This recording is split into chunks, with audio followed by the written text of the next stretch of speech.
মানে বয়স দেখে আইব, কাজ দরকার, কাজ, মানুষের সেবা দরকার, সেবা। বয়স কোনো ফ্যাক্ট না। জনগণের কাছে আমার অনুরোধ থাকবে, ভাগিনা শিক্ষিত ছেলে, যুবক মানুষ, কেউ চাইবো না আমি 28 বছর বয়সে আমি চেয়ারম্যান হয়েছিলাম। কাজেই একজন ভালো মানুষ, শিক্ষিত ছেলে, আপনারা ঠকবেন না, আপনাদেরকে সে ঠকাবে না, এই নিশ্চয়তা আমি দিতে পারি। আমার ভোট আমি টাকা দিয়ে বিক্রি করব না, আমি দরকার হলে একবেলা কম খাবো। আমার পছন্দের প্রার্থীকে আমরা ভোট দিব, টাকার বিনিময়ে কাউকে ভোট দিব না। টাকাওয়ালা দেখেই তো ওই লোকজন থেকে হাওলাত করে দিয়ে শান্তি নাহলে কি আর আনবো। আমরা যেখানে কি যোগ্যতার লোক নাই, তাহলে এত যোগ্যতার লোক থাকতে ওখান দান দেখবো। এই নির্বাচনের মাধ্যমে কোনো সরকার গঠন হবে না, সরকার পতন হবে না। এখানে দানের শীষ নাই, নাঙ্গল নাই, নৌকাও নাই।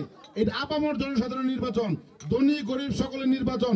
এই নির্বাচনের মাধ্যমে একজন অভিভাবক নির্বাচিত হবে, যিনি কিনা আপনাদের আপদে বিপদে, সুখে দুঃখে, বিয়েতে, ওয়াজে, গানে, পূজায়, খেলায়, দুলায়, ভাইয়ে ভাইয়ে ঝগড়া লাগা তার মীমাংসা করার জন্য, প্রতিবেশীর সাথে ঝগড়া লাগে মীমাংসা করার জন্য, টেটা যুদ্ধ লাগানোর জন্য হইব না, মীমাংসা করার জন্য আপনাদের পাশে এসে দাঁড়াবে এমন একটি লোক নির্বাচিত করা হওয়া দরকার। কি বলেন? এমন লোক নির্বাচিত হওয়া দরকার যে 6 মাস দেশের বাইরে থাকে ব্যবসার জন্য, যে 15 দিন একদিন ঢাকা থেকে আসে, এমন লোক নির্বাচিত হওয়া দরকার। 24 ঘন্টা যে দেশে থাকবো, রাত 2টা বাজে ফোন দিলে পাবেন, আপনার সন্তান বিপদে পড়লে তাকে উদ্ধার করার জন্য পাবেন, আপনার ছেলে বিয়াদের সময় দাওয়াত দিলে পাবেন, খেলাধুলায় দাওয়াত দিলে পাবেন, ওয়াজে দাওয়াত দিলে পাবেন, এইরকম লোক দরকার। সুতরাং আমি আপনাদেরকে কথা দিতে পারি, একটিবার সুযোগ দেন, 24 ঘন্টা সার্ভিস দেবেন ইনশাআল্লাহ।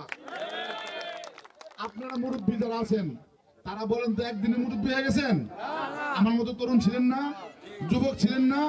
তো যুবক মানুষ কিছু করবে না সমাজের জন্য? তো সমাজের জন্য করতে আসি বলে কি বয়স্ক, মানে বয়স দেখে আইব, কাজ দরকার, কাজ, মানুষের সেবা দরকার, সেবা। বয়স কোনো ফ্যাক্ট না। আমরা আস্তে আস্তে তো শিখবো, আস্তে আস্তে যাবো।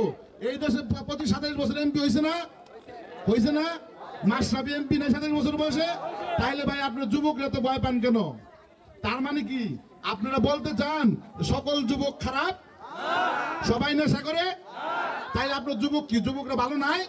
আপনার সন্তান ভালো না, আমার সন্তান ভালো না, আরেকজন সন্তান ভালো না? যুবকদের আগাই দিতে হবে কাজের জন্য। কি বলেন? আমি যুবক হয়েছি ক্যান্ডিডেট, সুতরাং আমি আপনাদের সন্তানের মতো, আমরা মুরব্বীদের সম্মান করতে জানি। আমি যদি চেয়ারম্যান নির্বাচিত হই, সকল মুরব্বীদের আদেশ উপদেশ বুদ্ধি মেনেই কাজ করবো ইনশাল্লাহ। কি বলেন? মুরব্বী হলো বট গাছ, বট গাছ থাকবে, বট গাছের ছায়া নিচে বৈশা আমরা কাজ করবো ইনশাল্লাহ। কি বলেন? তাই বলছি না? আবার অনেকে দেখবেন কইব দানশীল। আরে ভাই দানশীল আমরা যারা 25-30 বছর, সুরাজ চন্দ্রের মতো লোক 60 বছর ধরে সার্ভিস দিতেছে, প্রতিদিন বিয়ের অনুষ্ঠানে যায়, 60-70 টাকা 100-150 প্রতি বছর ওয়াজে যায়, 150 এক নামে যায়, 118টা পূজা মণ্ডপ, এই দুর্গা পূজা সব খেলাধুলা ছাড়লে তাদের প্রাইজ দেয়, খেলায় অংশগ্রহণ করি, মেয়ে বিয়ে না দিতে বলে সহযোগিতা করি, তারপরে ওষুধ কিনতে না বলে সহযোগিতা করি, ছোট্ট ছোট্ট করে হিসাব করে দেখেন তো মাসে কত টাকা খরচ করি আমরা। 50টা বিয়ে কত টাকা খরচ করি, আর ওয়াজে গেলে কত টাকা খরচ করি।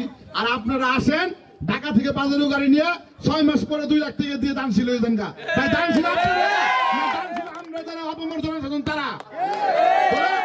আপনাদের অনুরোধ করবো, আপনারা খোঁজ খবর নেবেন।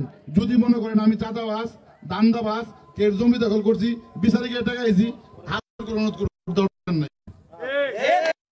যদি খোঁজ খবর নিয়ে দেখবেন আমি কি ভালো লোক কিনা, যদি ভালো কাজ করে থাকি, এইসব খারাপ কাজ না করো, জোর অনুরোধ, একটিবার মোটরসাইকেল দিয়া আমাকে দেন, আমি আপনাদেরকে সাথে নিয়ে